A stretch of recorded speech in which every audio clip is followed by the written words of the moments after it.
Oke, ini soal tentang CCC atau Cash Conversion Cycle dalam soal corporate finance. Jadi di sini ada informasi diketahui sales credit 150.000. Berikutnya net profit 6% atau 9.000. Berikutnya turnover inventory 6 kali dalam setahun. Artinya berapa kali dia nyetok dalam setahun itu ada 6 kali. DSO, days sales outstanding itu 36,5 hari. Berapa lama AR atau piutang itu nunggak itu rata-rata 36,5 hari. Lalu fixed asetnya 35.000, payable deferrednya 40 hari. Berapa lama kita berhutang kepada supplier itu 40 hari.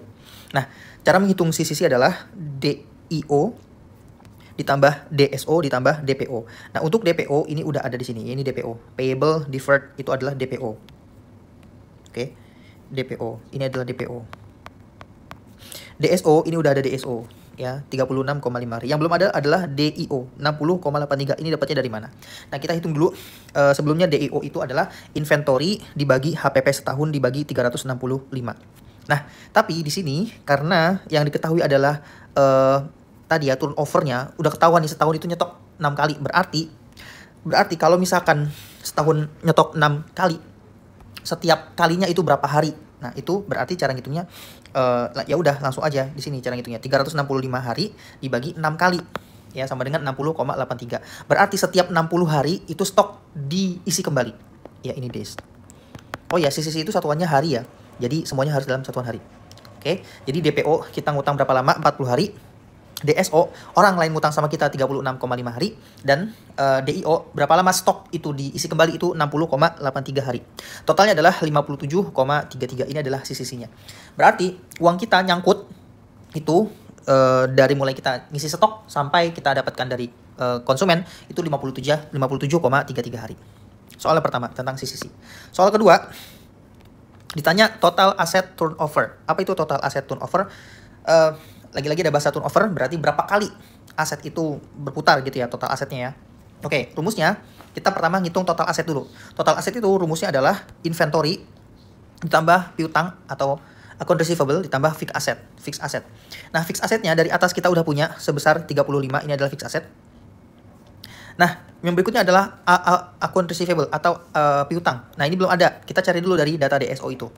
Nah, dari data DSO, ya, DSO itu adalah rumusnya account receivable dibagi credit sales dikali 365, dibagi 365. Ini credit sales dalam setahun dibagi 365 hari. Jadi per hari itu berapa rata-ratanya. Nah, karena DSO-nya udah ketahuan, credit sales-nya udah ketahuan, lalu 365 ini ada di bawah, ini tinggal persamaan matematis aja. Berarti kita tuker ya credit sales-nya ke sini. Terus habis itu 365-nya itu tadinya kan di sini 365, ini pindah ke bawah seperti itu. Nah, maka jadi seperti ini. AR sama dengan DSO dikali credit sale ya kan dibagi 365. Kayak gitu. DSO-nya 36,5 dikali 150.000 dibagi 365. Maka ketemu sebesar 15.000. Itu adalah piutang. Maka di sini kita bisa tulis piutang sama dengan 15.000.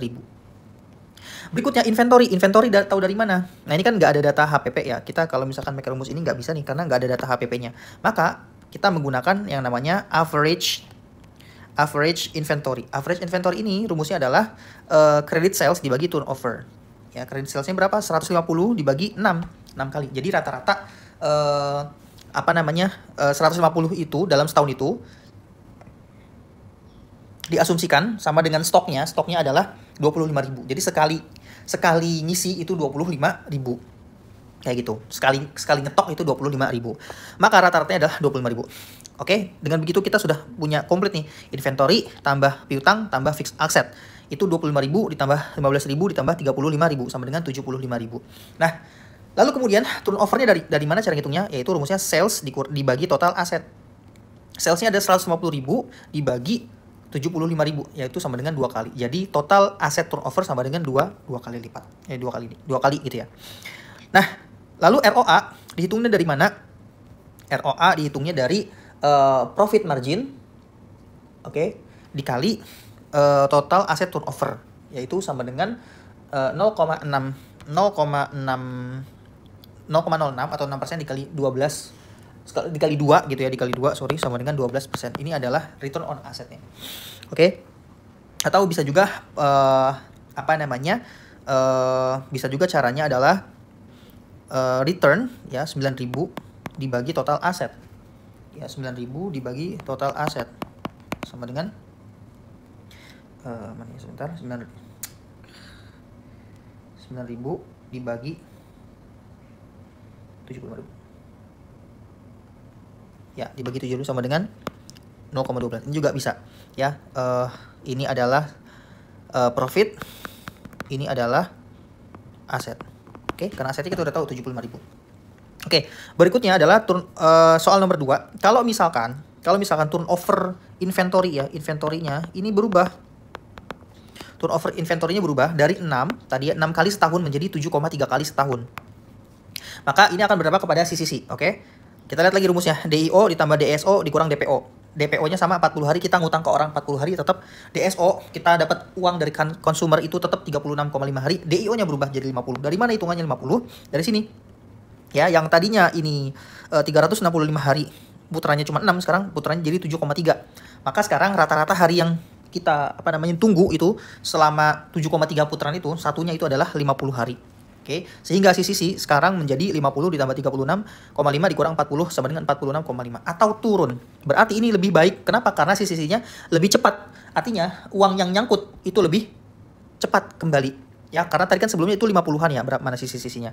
CCC-nya tadi itu 57 nih kan. Sekarang cuman jadi 40 mana tadi?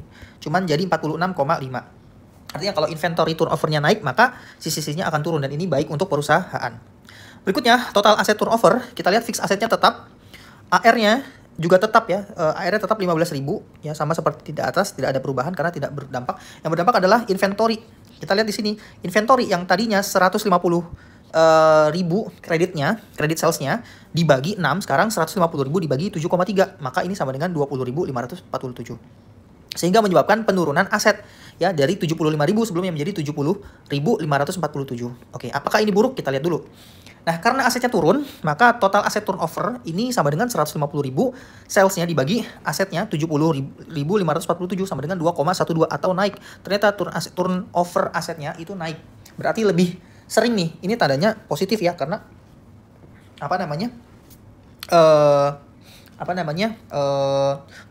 turnover asetnya itu naik, lebih berputar lebih cepat seperti itu asetnya.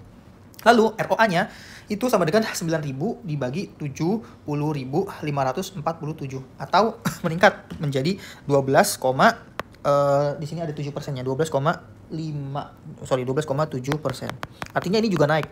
ROA-nya, return on asetnya juga naik. Sehingga dampak dari meningkatnya inventory turun aset, turnover itu adalah CCC-nya turun, lalu total asetnya turun, total aset turnover-nya naik dan ROA-nya juga ikutan